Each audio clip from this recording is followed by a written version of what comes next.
I came to the Glen Rock community, my biggest goal was to be known as an innovative leader, someone who values transparency and makes decisions based on our students' wants and needs. So when the broadcast media students at Glen Rock High School pitched the concept for an original web series, it was a no-brainer for me.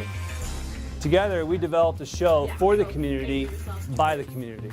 And we are ready to share your story right here, right now on Charleston in Charge, Season 2, Take 1. Welcome to the season finale of Charleston in Charge. In a previous episode, we honored our American heroes who chose to serve our nation and protect our freedom. We had the opportunity to speak with Marine Corps veteran and Glen Rock Tech engineer Sergeant Costa, along with Glen Rock senior Nick Oglia, who will be enlisting in the United States Navy, and we thank them both for their services. There is no better way to wrap up Season 2 than to recognize some of our seniors. We will introduce you to our valedictorian, our salutatorian, a Division I lacrosse commit, trade and tech school students, students choosing to take a gap year, and last but certainly not least, our very own lead anchor in GR News and one of Charleston in Charge Season 2 executive producers, Julia Livolsi, who will be attending Newhouse School at Syracuse University for broadcast journalism. Congratulations to the class of 2024. And now let's take a look.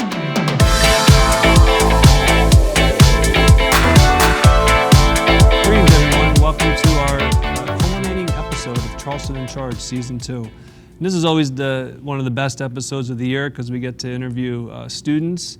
And today we have several students that represent all different facets of Glen Rock. Here with me today is our valedictorian, Danny Erani, who will be attending the University of Chicago. Our salutatorian, Virginia Liang, who will be attending Cornell University. Romy Timem, who will be taking a gap year in Israel before attending Binghamton University. And Glen Rock Media's own Julia Livolsi, who will be attending Syracuse University.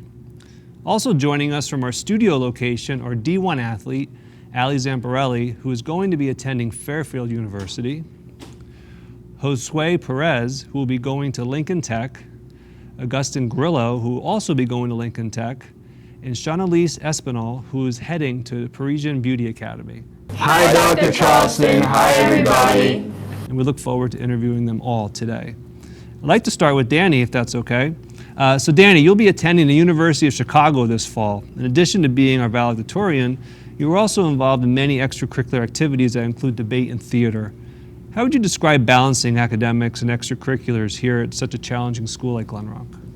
So, for the kind of balance between the two, I felt like with extracurriculars and school, so for me what was really important was kind of, focusing on what I had to focus with, like really making sure that I was giving my all to the thing that I was doing at the time. Mm-hmm. So, with the extracurriculars when I was there, I made sure to just do that, make sure that I got everything I needed to get done. But then when I got home, it was important, obviously, to just focus on everything else I needed to do, because you don't really have to do as much for the extracurriculars after you're there, for me at least. So it was a lot of just making sure to get my work done as soon as possible, and then just being able to have the rest of the day to chill out and rest. Excellent. Have you settled on a major? What you're looking to do? I'm thinking about either biochem or chemistry kind of sphere, and then maybe looking at pre-med. Excellent. And what made you choose the University of Chicago? Are you a Chicago Bears fan? Do you just love Chicago? Yeah. We know it's a wonderful school, obviously. So with UChicago, it was actually the first school that I had seen. Mm-hmm. So my sibling went to UChicago, so I'd seen it and I fell in love with the campus. It's very beautiful, and then also just after I went there, the environment, it's very, people are obviously very focused, and it's very academic environment, but it's also very silly. They have a lot of different things that go on. There's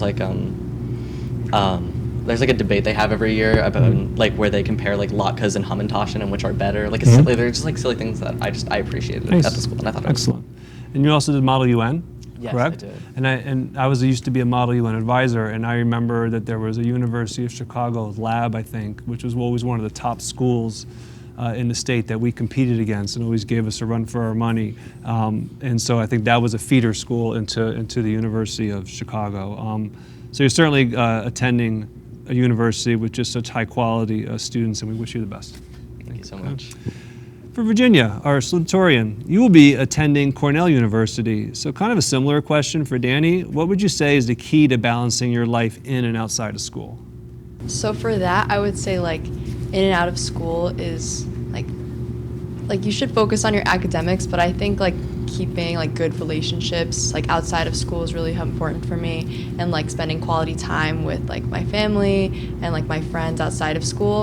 And like to really make sure that I delegated that time well, I'd say like staying organized with like a Google Calendar and knowing when I'd be busy was like really important to me. So a way for me to like de-stress outside of school was like playing basketball with my brother. That's kind of how I spent outside of school. But inside of school, I think the main two things, I'm really similar to Danny, was either like schoolwork or my extracurriculars. And similarly, I would also agree with Danny's piece of advice where it's like you really want to, whatever you're focusing on, make sure that you're focusing on that one thing and not be too spread out. Otherwise, you're not going to be able to do anything well enough if you're too spread thin. So I definitely would have like monthly goals and like tell myself I'm really going to focus on debate this month and a certain like tournament that I'd enter, and I would just give it all my all. And that's really what I think allowed me to succeed in that area. So Virginia, I have two follow-up questions. Who is the better basketball player, you or your brother? Cause my height, I definitely. Well done. Yeah, Excellent. I never let him win. Yeah, no. But he's getting better every day. No mercy. Yeah, I get that. Yeah. And what are you looking to major in? I'm looking to double major in math and economics at Cornell. Excellent. Wish you the best. Wish you the best of luck, and thank you for all that you've done here in Glen Rock. One more question, if that's okay, for our salutatorian and valedictorian. What advice would you give to anyone who wants to achieve these high academic honors such as yours? Again, we know that Glen Rock, we have a top-notch faculty, certainly outstanding students, and it's hard to rise to the top. There's over 130,000 students in Bergen County alone, and here you two are two of the top ones in the county and the state. So what advice do we have to try to get that high? Yeah, well, you mentioned the faculty as like, very great at Glen Rock High School, and that's something that I want to point out is using like the resources of like, we have really, really great teachers here, and teachers who are always happy to help. If you stop by their office when they have a free period, I've never had an issue. They're always happy to answer questions after school. So I think making sure that you're utilizing that if you ever have an issue, and asking questions when you're confused, and and that's one of my main things, I think.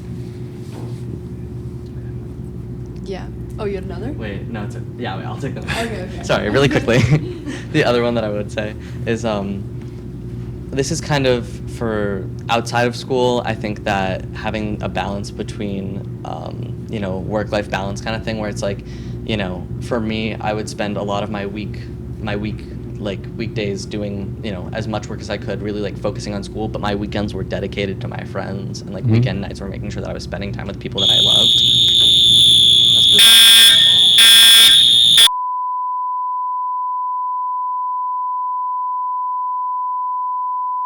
All right, and here we are back from a fire drill, unannounced, and you would think that the superintendent of schools would have been able to stop that prior to taping the season finale of Charleston in Charge, but apparently I have little authority here in Glen Rock. That being said, we did want Danny to finish his statement, which the question was, what advice would you give anyone who wants to achieve academic honors such as yours? So Danny, if you would finish your thoughts, we'd appreciate it. Yeah, sure.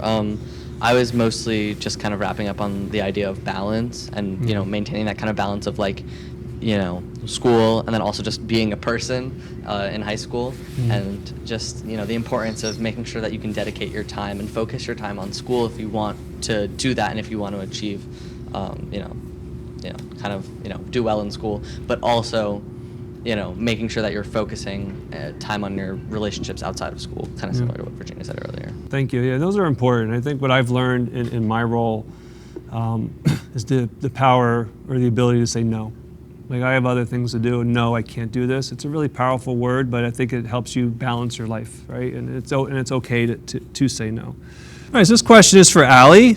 Allie, what's it like to apply to universities for a Division I sport? It was really stressful during the whole recruiting process.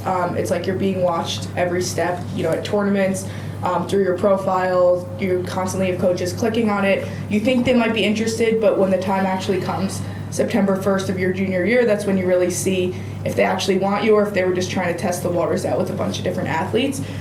It's definitely like a lot on your mental health. But once you finally figure out what you really want, it's kind of easy to narrow it down and make that decision. And then when you actually apply to school, I only applied to Fairfield because I knew that's what I wanted to do and I was content with my decision to go play there. So that application process was fairly simple. And Allie, for anyone who might be interested in following this path, what advice would you give them? My advice for younger kids who are deciding if they want to play D1 versus D3, I think it's just really how much time and effort you want to put into it. Just because you played a D3 though doesn't mean that it's easier, but a lot of the time girls will say it's not as much of a commitment as D1, but there are still very good schools at the D3 level where you're putting in the same amount of work and effort as a D1. It's also about the level of competition that you want to play at. Do you want to really be challenged? You might never see the field when you go play D1 at a place, but D3 you could be playing every season, all 4 years for the team. It's kind of you have to think about what you really want and just know your skills and not just listen to what a coach is saying because they could just be sugarcoating it to try and get you on the team. For Chanelys, what was the process like preparing for Parisian? Applying for Parisian was easy. It was just a lot of paperwork to sign and a lot of financial stuff to go through. But it was pretty easy. I mean, I would definitely say it's easier than applying for college. But yeah, it was pretty easy to me. And Chanelys, for anyone who might be interested in following this path, what advice would you give to them? I would recommend underclassmen to just look at kind of just search everything up, search what you want to do, because there's different fields. Just going to the school isn't just one field. There's cosmetology, there's also esthetician, which is what I'm doing. You just have to search which one you really want to do, because they have different categories. Everything that they do is different, so you just need to search up, research, and see what it is you really want to do, because you don't want to waste your time or money going to a school, and then this can eventually be your career. So you don't want to go and then not have use of it. So just research what you want to do and make sure this is something that you would want to do in the future, because it's not a long period of time. You're only going there for 3 to 6 months, and it is a lot of money for a 3 to 6 month course. So yeah, just do your research on what it is that you want to do specifically. Julia, we're up to you. So Julia, you are going to Syracuse University, and more specifically the Newhouse School of Communications. You've been heavily involved in our broadcast media programs. You're an anchor for GR News. You've even come to the Board of Education advocating for the program and sharing all the great things about it, and we so appreciate that. Tell us a little bit about the application process. We know about Syracuse and how great of a university it is with communications. So tell us about the application process. It was like for you in applying as a broadcast journalism major. Well, thank you for that lovely introduction. I actually applied to about 31 schools, which is not normal, and I would not advise anyone applying to schools to do that unless it was circumstantial to their major. I was so set on Syracuse. From the beginning, I visited. I knew that this was the school for me. It's one of the most prestigious communication schools in the country, and I knew I had to be there. But when I first applied, though my portfolio was great because of the resources here at Glenrock, my GPA wasn't high enough, so I was originally deferred. And though it was really disheartening, I realized that if I want to really get here, I have to really work for it. And so I spent all this year grinding, making sure that my grades were good, my portfolio was constantly being updated so that they would want me. And then in March, my dreams came true and I finally got in, and it's all been worth it just because of how great our program is here. Wonderful. No, and again, congratulations. So other students are watching this, our 10,000 followers that we have. For anyone who might be interested in following this path, what advice would you give to them? I would say to work hard for what you want, and that even though people might be saying to you, oh, you won't be able to do that, you won't be able to achieve, don't listen to them. It's so easy to give in to peer pressure, especially for teenage girls. You got to work for what you want, and you got to know that you are your own best friend, and you you want it for a reason. You got to get there. So work hard for what you want. No, that's a fair statement. I think talent only gets you so far. It's the work ethic, I think, that takes people over the top, for sure. 100%. Yeah. So we learned a little bit about what Danny and Virginia want to do with their majors. I know you want to major in broadcast journalism, but it seems like there's a lot of different things that you can do. Like, what do you want to be? What type of reporter do you want to be? What do you want to be? I definitely want to be an on-air anchor, either doing sports news or entertainment news. The program at Syracuse, the sports media program, is fantastic, and there are so many connections you can make. So, when I get there, I'll figure out what I want to do exactly, but it's still up in the air right now. We're certainly going to see you on TV in the future. Every time I watch a sporting event, they went to Syracuse. And No, it's true. Yeah. Excellent. Awesome. For Josue and Agustin, what was the process like preparing for Lincoln Tech? I'm going to Lincoln Tech for electricity. The registration process was pretty easy because I had both of my parents are graduating from there, and they helped me out with the person that helped them out. And I was able to register fairly easy. All I had to do was sign a couple papers and get the financial process going. I'm also going to Lincoln Tech for electricity. The application process is really easy. All you really have to do is just sign up and start your financial process. And for anyone who might be interested in following this path, what advice would you give them? Becoming an electrician can be dangerous. I've researched about this. Anything that you can do in that school can be dangerous. You just gotta be cautious, pay attention, and remember everything that you're told. Any advice I have for younger students who also want to go to Lincoln Tech would be keep all your options open. And yeah. Romy, following graduation, you're going to be taking a gap year, which we're all very jealous of, in Israel. Could you tell us a little bit about how you came to this decision? Yes.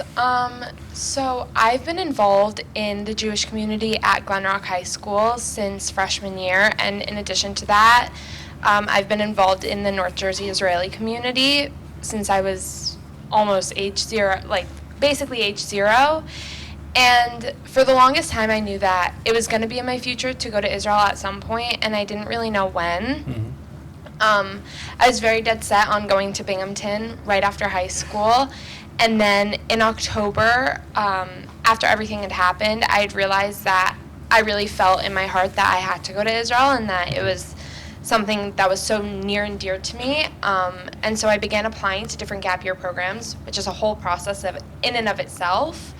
And I ended up finding an academic gap year that fit my needs, and I got in, and so I kind of just went with it. Excellent. Yes. Now, for the application process, because I don't know anything about it, when you say there's all these different types of programs, is that students throughout the world apply for those programs? Is it mostly students from the United States? Yes, so it's students all over. Wow. It's students from all over the world. Neat. For instance, my roommate next year is from Paris, and she's going to be at the gap year with me as well. And the application process, because it's for international students, it has to sort of accommodate all students and all transcripts and all different information from all over the world. So it's a very interesting process to have to go through. No, for sure. And I would hope that you would take advantage of where your roommate lives and get to visit Paris as much as possible. Yes, perhaps become a second sister. Are there any other things that you plan to do or any other locations you plan on going during your gap year outside of Paris? I'll definitely go visit my family and travel around Israel. One of the things that I love most about my gap year is that it's 70% academics and then 30% outreach and travel. So I'm really able to go around different Israeli communities and help out different people and just see places that I haven't been able to see before. But probably just coming back to visit my 2 younger siblings, and yeah. And is there a strong volunteering or volunteerism piece to this?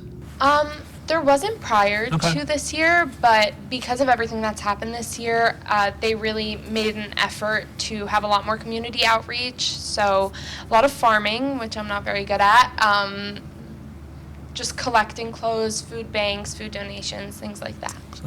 And when you return to Binghamton, what are you going to major in? I am going to go into health sciences, hopefully stay on track, and do a 4+1 program for occupational therapy. Excellent. Thank you for sharing. All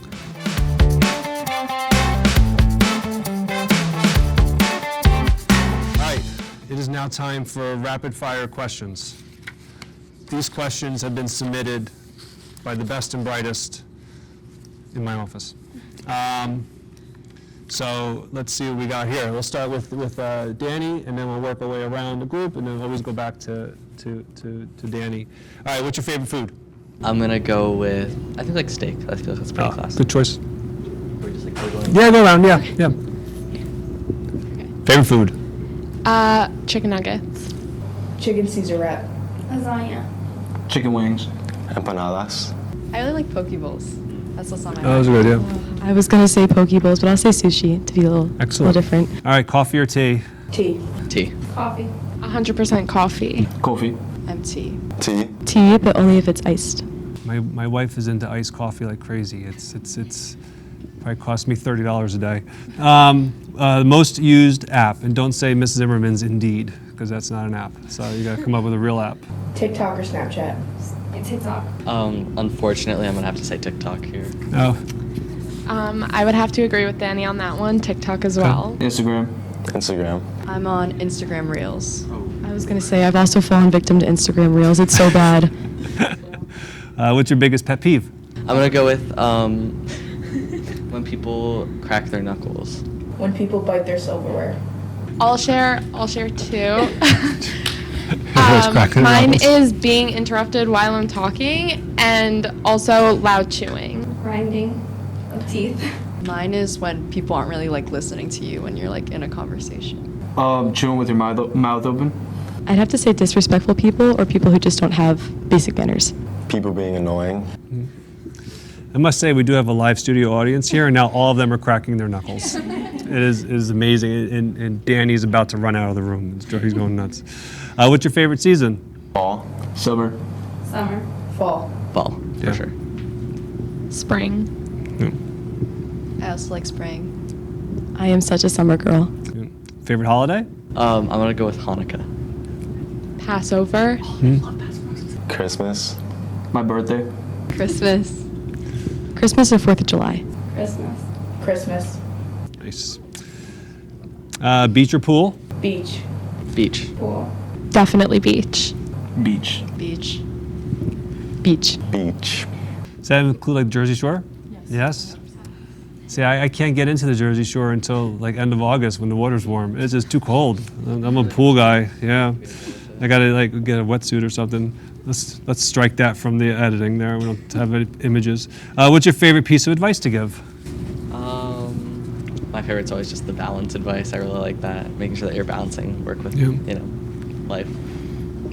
You give 100, you get 100. Be yourself. Failure's a sign of progress. Mine is taking risks. I'd have to say the golden rule, even though it's cringy, treat other people the way you want to be treated. Everything will be okay at the end. Let your haters be your motivators. Yeah, fair enough. TV or movies? TV. TV. TV. Movies are too long. I'm gonna have to disagree with Danny. I'm gonna go with movies. Movies. Movie. Movies. I love TV shows. Sorry. Favorite kind of music? Probably like indie pop. House music. 70s yacht rot. Bachata. I like R&B. Reggaeton. I'm super into 70s classic rock. Rap music. My daughter's a freshman in college, and I am now a Swiftie, and it's very frustrating. When she was growing up, it was Barney, and now it's Swiftie. Hopefully, she gets that out of her system. Favorite ice cream flavor? Chocolate. Cookies and cream. I mean, chocolate chip. Rocky Road. Chocolate chip cookie dough. This might be controversial, but pistachio. Vanilla. Lemon. All right. So, if you can go anywhere in the world, where would it be? Italy. I'll go with Japan, but I'm Oh, so I'm excited. good choice. It's on my mind. Good choice. Thinking about it. Greece. Yeah, the other good choice too. Thailand. Japan. I'm gonna go to Australia. Yes. Greece. I would love to go back to Costa Rica. Wow. All good choices. And then finally, does pineapple belong on pizza? 100%. I am not 100% sure because I've never tried it. I love it. It does belong on pizza. Not only does it belong on pizza, it belongs on pizza with bacon, ham, pepperoni, everything else. It is so good. You have to try it. Absolutely not. This was going very well until this last question. Pineapple does not belong on pizza. So this concludes the season-ending episode of Charleston in Charge. And as you can tell, we have a wonderful school district. As our students here said, we have great teachers, but in particular, these students that we've interviewed, or I think we've interviewed 8 total, kind of are the best we have, and it shows you all the good things that are going on here in Glen Rock. So I do thank you all for participating in Charleston in Charge and answering our questions, and we're very proud of you, and we wish you the best going forward. Continue to be great ambassadors for Glen Rock. Thank you. Wait, this will be cut, this part right now, right? Okay, I lied. I actually crack my nails all the time. I couldn't think of what to say, and I was stressing out. I do it all the time. I was supposed to say, there's no way. Oh, I hate stupid questions. You don't clear their throat before they talk, and they're talking like. No, it's not. This was so. It's That like was the so lime, stressful. you know, like the lime video, like the. I hate when she's people like, ask questions like, that. I love having limes around my house. And I'm talking about like the. Last 2? I think we're Wait, ready we're to gonna continue. travel. Where am I going? Cameras are still rolling. All right. Live in 5, 4, 3,